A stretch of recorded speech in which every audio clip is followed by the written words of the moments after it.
नमस्कार। आज है नवंबर की 14 तारीख, दिन सोमवार। अब आप पंकज प्रियदर्शी से सुनिए बिहार का प्रादेशिक समाचार। पहले मुख्य समाचार। कांग्रेस बिहार में शुरुआत करेगी भारत जोड़ो यात्रा 28 दिसंबर से और आज होगा कोइलवर बक्सर भोजपुर हाईवे का उद्घाटन। और जानेंगे बिहार का खेल समाचार और मौसम समाचार।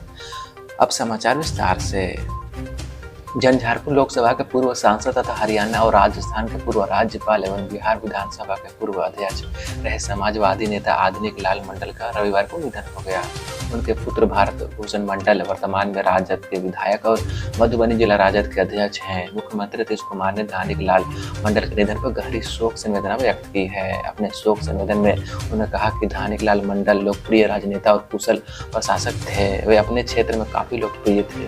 मुख्यमंत्री ने दिवंगत आत्मा का चिर शांति तथा परिजनों को दुख की इस घड़ी में धैर्य धारण करने के लिए ईश्वर से प्रार्थना की है। काफी लंबे अरसे के बाद केंद्रीय सड़क एवं परिवहन राज्य मंत्री नितिन गडकरी सोमवार को बिहार पहुंच रहे हैं। मौका है 2 फोरलेन सड़क का लोकार्पण एवं एक पुल के शिलान्यास का। जिन फोरलेन सड़कों का नितिन गडकरी लोकार्पण करेंगे उसमें एक है कोइलवर से भोजपुर फोरलेन सड़क और यह सड़क NH 30 को NH 84 से जोड़ती है। इसकी लंबाई 44 किलोमीटर है और निर्माण लागत 1662 करोड़ रुपये है। इस सड़क के माध्यम से पूर्वांचल एक्सप्रेसवे की संपर्कता मिल रही है। इससे लखनऊ के रास्ते दिल्ली जाना आसान होगा। दिल्ली पहुंचने में 15 घंटे की जगह अब 10 घंटा लगेगा। आरा में लगने वाले जाम भी मुक्ति मिल जाएगी। इस सड़क के लिए 37 अंडरपास, 5 बड़े पुल तथा 13 छोटे पुल बनाए गए हैं। दूसरी तरफ सड़क भोजपुर से बक्सर के बीच की है। कोइलवर से भोजपुर आने वाली 4 लेन सड़क इसमें मिल रही है। भोजपुर बक्सर 4 लेन सड़क को ANH 84 के नाम से जाना जाता है। इसकी लंबाई 48 किलोमीटर है और निर्माण लागत 1728 करोड़ रुपये की है। दोनों सड़क बक्सर पटना 4 लेन के पैकेज में शामिल है। इन दोनों सड़कों का लोकार्पण बक्सर के अहरौली में होगा। नितिन गडकरी रोहतास के नोहट्टा में पंडुका पुल का शिलान्यास करेंगे। इसकी लागत 210 करोड़ रुपये है। पंडुका पुल बनाए जाने से पंडुका से झारखंड की गढ़वा की दूरी 200 किलोमीटर से घट करके 63 किलोमीटर की रह जाएगी। पुल बनाए जाने से सासाराम, डेहरी, ऑन, सोनवा, औरंगाबाद के लोगों को जाम से भी छुटकारा मिल जाएगा। बिहार, झारखंड, छत्तीसगढ़ और उत्तर प्रदेश के लोगों को भी सहज संपर्कता उपलब्ध होगी।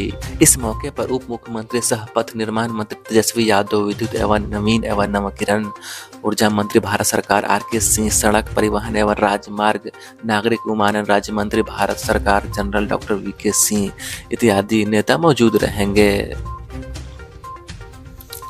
Bihar fly ash bricks association की बिहार चैम्बर ऑफ कॉमर्स में हुई वार्षिक आम सभा में 200 से ज़्यादा सदस्यों ने एक मत से तय किया है कि अब बिहार में उधार पर फ्लाई एश की ईंटें नहीं बेची जाएगी। एसोसिएशन ने यह निर्णय उधार के कारण इस उद्योग के समक्ष आने वाली समस्याओं को देखते हुए लिया है। एसोसिएशन की वार्षिक आम सभा में वार्षिक प्रतिवेदन प्रस्तुत करते हुए अध्यक्ष अतुल परसर ने कहा कि 10 वर्ष पूर्व जहां बिहार में गिने चुने फ्लाई एश ईंट के निर्माता थे, वहीं आज इनकी संख्या लगभग 1200 है।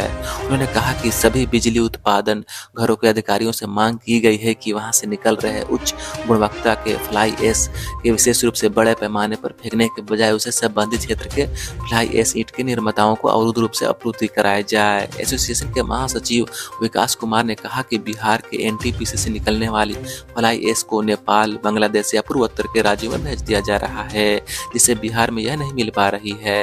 एसोसिएशन के उपाध्यक्ष अनिश कुमार ने सरकार से इस उद्योग को सामने से आ रही समस्याओं के समाधान के लिए नीतियों में परिवर्तन करने की मांग की है।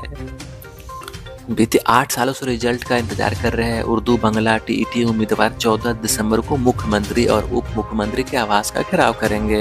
यह निर्णय रविवार को गांधी मैदान में उर्दू बांग्ला TET संघ की बैठक में सर्वसम्मति से लिया गया। यह जानकारी संघ के प्रदेश अध्यक्ष मुफ्ती हसन रजा आमजदनी ने दी है। उन्होंने कहा कि करो या मरो की तर्ज पर राज्य के सभी जिलों से उम्मीदवार राजधानी पहुंचेंगे और मुख्यमंत्री और उप मुख्यमंत्री के आवास का घेराव करेंगे।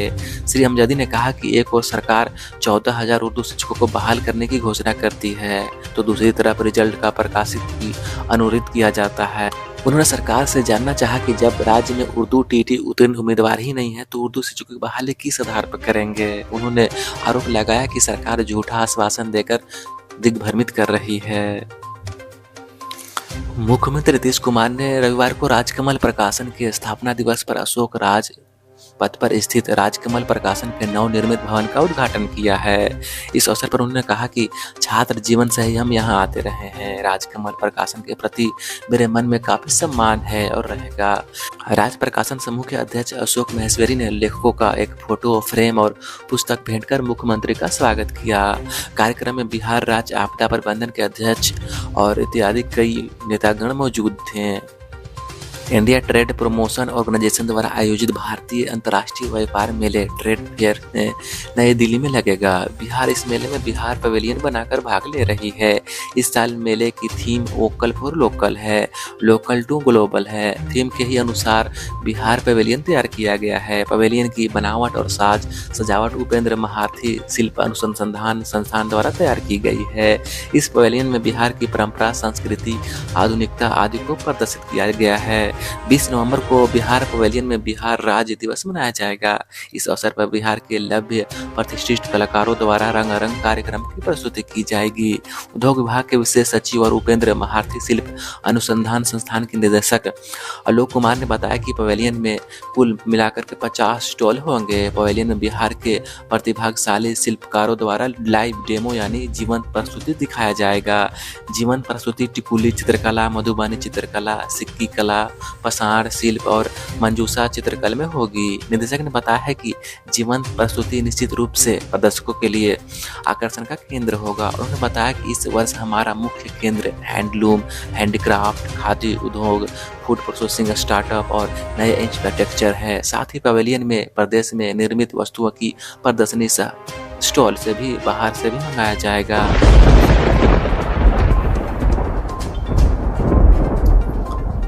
पटना समेत राज्य भर के तापमान में तेजी से गिरावट आई है। सूबे के कुछ शहरों का न्यूनतम तापमान 4.5 डिग्री तक नीचे आया है। रविवार को समस्तीपुर के पूसा में इसी जन का सबसे कम तापमान दर्ज किया गया है। सूबे में पूसा का न्यूनतम तापमान 11.5 डिग्री रिकॉर्ड किया गया है।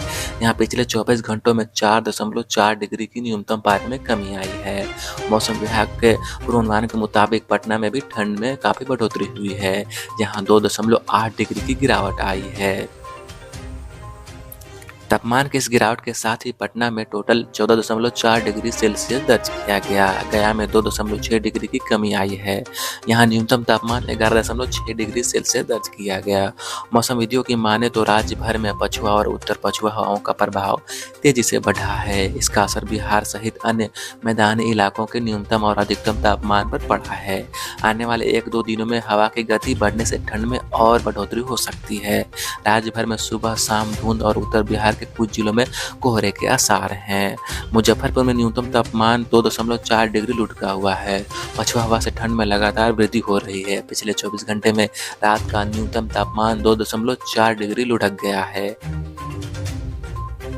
रात का न्यूनतम तापमान सामान्य से 2.1 डिग्री नीचे रहा। इधर दिन का तापमान भी सामान्य से 1 डिग्री सेल्सियस कम रिकॉर्ड किया गया है। पूरे दिन करीब 4 किलोमीटर की रफ्तार से पछुआ हवा चली है। रविवार को अधिकतम तापमान 28.5 डिग्री सेल्सियस रहा। वहीं न्यूनतम तापमान 13.5 डिग्री सेल्सियस रिकॉर्ड किया गया है। पूसा के बाद गया सबसे सर्द रहा। ठंडी हवा के कारण यहाँ सबसे कम तापमान दर्ज किया गया है। न्यूनतम तापमान पारा लुढ़क कर सामान्य से करीब 3 डिग्री सेल्सियस कम और अधिकतम तापमान 1 डिग्री कम रहा। रविवार को अधिकतम तापमान 29.2 और न्यूनतम तापमान 14.2 डिग्री रहा था। पछुआ के कारण दिन के तापमान में गिरावट दर्ज की गई है।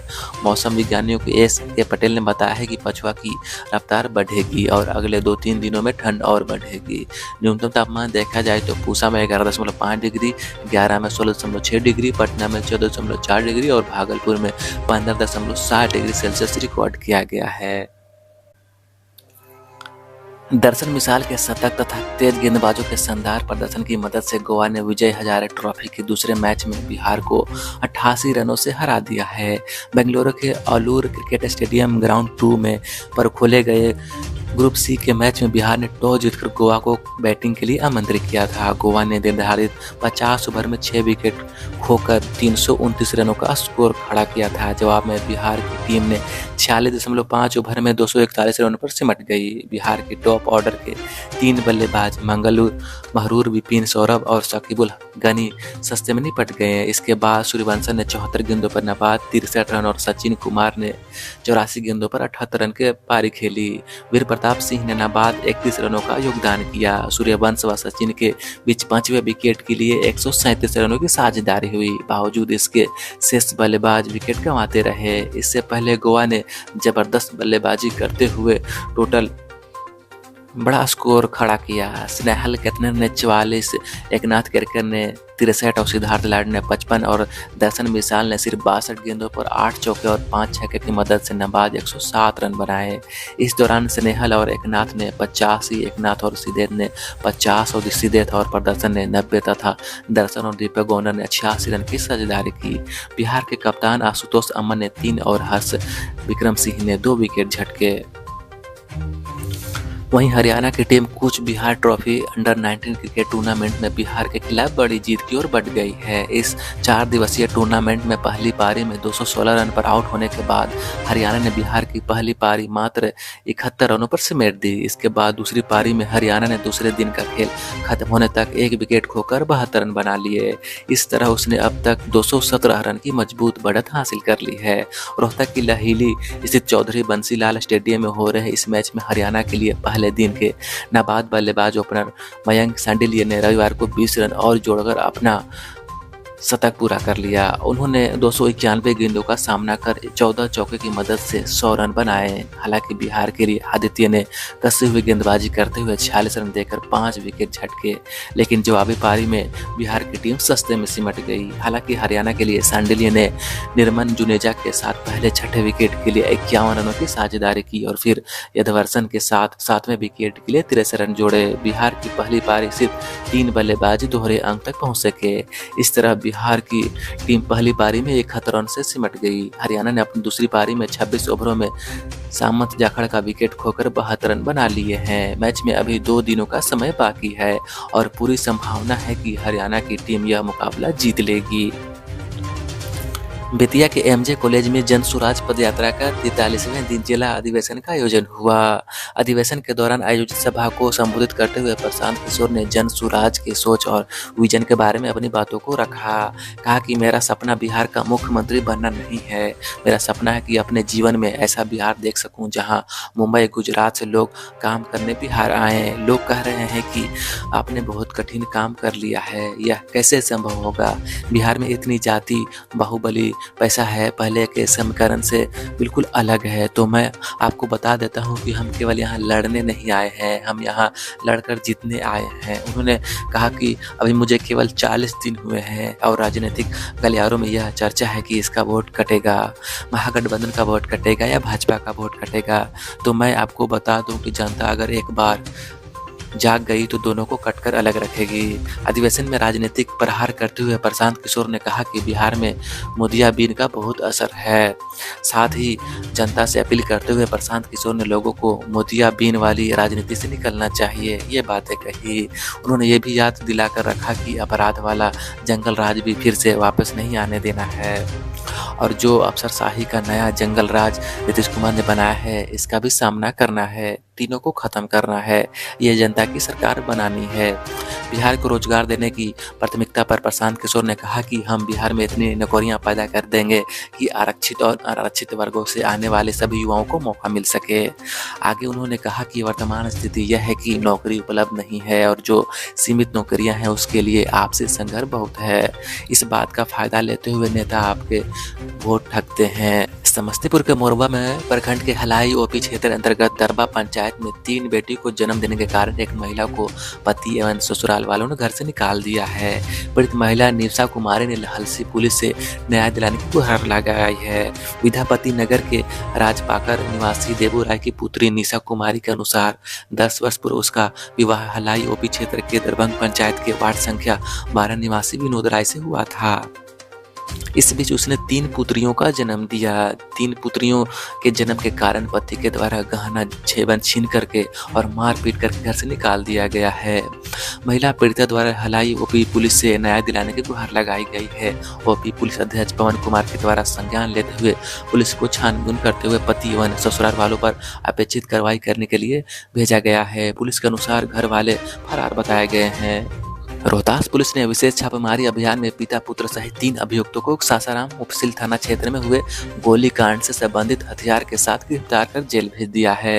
यह जानकारी देते हुए एसपी आशीष भारती ने अपने कार्यकालय कक्ष में पत्रकारों को बताया कि सासाराम उपसिल थाना क्षेत्र के शिवपुर चितौली ग्राम में गत 19 सितंबर को आपसी विवाद को लेकर 2 पक्षों के बीच गोलीबारी की घटना हुई थी। इस मामले को गंभीरता से लेते हुए घटना से संबंधित अपराधियों की गिरफ्तारी के लिए पुलिस ने थानाध्यक्ष सासाराम पुलिस थाना क्षेत्र के नेतृत्व में टीम गठित कर छापेमारी करने का निर्देश दिया गया था। दरभंगा जिला के बहेड़ा थाना क्षेत्र के हावी भौड़ा गांव में एक गिद्ध के गर्दन के ऊपर कैमरा नुमा प्लेट एवं पांव पर लगी कड़ी लगा टीन में हुआ कुछ लिखा हुआ देख ग्रामीणों में दहशत व्याप्त हो गई है। ग्रामीणों ने गिद्ध के ऊपर शरीर पर लगा अजूब मशीन देखकर इस बात की सूचना बहेड़ा थाना पुलिस को दिया। बहेड़ा थानाध्यक्ष राज कपूर ने सूचना मिलते ही वहां पहुंचकर गिद्ध को देख और उनके ऊपर लगे यंत्र को देखकर उन्होंने इस बात की सूचना तत्काल अपने उच्च अधिकारियों को देते हुए वन विभाग को दे दिया है और वहाँ स्वयं कैद कर रहे हैं। ये बात क्षेत्र में जंगल की आग तरफ फैल गया। गिद्ध को देखने के लिए लोगों का भीड़ जुटना शुरू हो गया। रविवार को देर शाम वन विभाग के कर्मी वहां पहुंचकर तत्काल गिद्ध को जाल से ढक दिया और वह अपने पदाधिकारी का इंतजार करते रहे। ग्रामीणों का कहना था कि यह गिद्ध विगत 4 दिनों से इस गांव में कलमवाग खेत में इधर उधर भटक रहा है। छपरा ओपी थाना क्षेत्र के बल्ली रेलवे ढाला के समीप एक युवक की पीट कर हत्या कर दी गई। प्रथम दृष्टिया से यह हत्या की वजह प्रेम प्रसंग बताया जा रहा है। उक्त मृतक मढ़ौरा थाना क्षेत्र के मधेपुर पंचायत के 20 वर्षीय दीपक कुमार बताया जाता है। जानकारी के अनुसार शनिवार की बीती रात अपने दोस्तों के साथ वो बन्नी गाँव में हो रहे मेला देखने आए थे। तभी रात में घूमते घूमते बन्नी रेलवे ढाला के समीप चले गए। तभी कुछ लोग गांजा पी रहे थे। उसी समय ने किसी ने प्रेम प्रसंग की बात कर युवक को पिटाई करने लगे, जिसके बाद युवक गंभीर रूप से घायल हो गया। वहीं परिजनों ने बताया कि दीपक के दोस्तों के साथ मेला देखने बन्नी गया था। तभी कुछ लोगों द्वारा उसे घेर कर छेड़खानी की बात करते हुए मारपीट करने लगे। जब परिजनों को सूचना मिली तो परिजन घटनास्थल पर पहुंचकर अचेत अवस्था में दीपक को अस्पताल ले गए, जहां रास्ते में उसकी मौत हो गई। घटना के बाद परिजनों का रो रो कर बुरा हाल हो चुका है। अति प्रादेशिक समाचार का ये अंक समाप्त होता है। नमस्कार।